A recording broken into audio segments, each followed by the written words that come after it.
జమ్మూ కాశ్మీర్ పహల్గాం ప్రాంతంలో భారతీయులపై పాకిస్తాన్ ఉగ్రవాదులు జరిపిన దాడిని తీవ్రంగా ఖండిస్తున్నామని ఉగ్రవాదుల దాడిలో మరణించిన భారతీయుల కుటుంబాలకు తెలుగుదేశం పార్టీ తరపున ప్రగాఢ సానుభూతి తెలియజేస్తున్నట్టు రాజమహేంద్రవరం సిటీ ఎమ్మెల్యే ఆదిరెడ్డి శ్రీనివాస్ అన్నారు.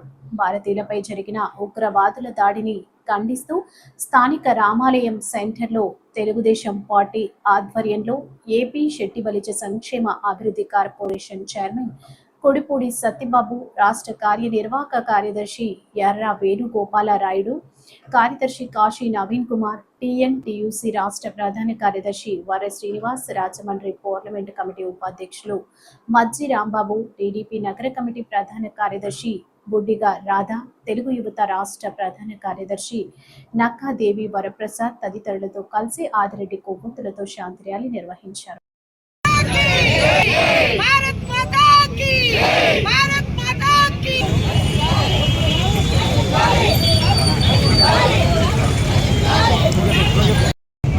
పహల్గాం ప్రాంతంలో ఏదైతే ఉగ్రవాదుల ఒక దాడిలో మరణించిన వారందరికీ కూడా ప్రగాఢమైన సానుభూతి తెలియజేస్తా ఉన్నాం.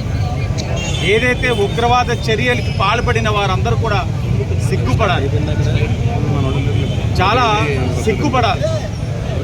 ఈ రోజున జమ్మూ కాశ్మీర్లోని పూర్వ వైభవం తీసుకురావాలని ఆర్టికల్ 370ని రద్దు చేసి టూరిజం హబ్గా తీర్చిదిద్ది ఉపాధి ఉద్యోగ అవకాశాలు కల్పిస్తూ ఉంటే ఎన్డీఏ కూటమి ఇలాంటి చర్యలు చేసి ప్రజల్ని భయభ్రాంతులు గురి చేసి పాత రోజుల మాదిరిగా ఆ జమ్మూ కాశ్మీర్ని తీర్చిదిద్దాలనుకున్న వారి యొక్క ఆలోచనకి తీవ్రంగా ఖండిస్తాము.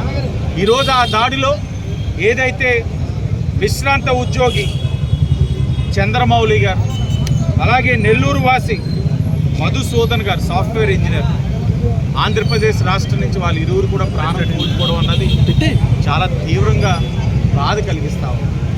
వాళ్ళ కుటుంబానికి మా ప్రగాఢమైన సానుభూతి తెలియజేస్తా ఉన్నాం. చరిత్రలో చూసినట్లయితే హింస ద్వారా సాధించేది ఏమీ లేదు, చరిత్ర చెప్తా ఉంది. అయినా కూడా ఈ యొక్క ఉగ్రవాద చర్య ద్వారా ఏదో ఎన్డీఏ ప్రభుత్వాన్ని భయపెట్టాలన్న వారి యొక్క ఆలోచన, వారి యొక్క అవివేకాన్ని ప్రదర్శిస్తూ ఉంది. తప్పకుండా ఈ యొక్క దాడులకి ప్రతి చర్య అన్నది చాలా గట్టిగా తీవ్రంగా ఉంటుంది.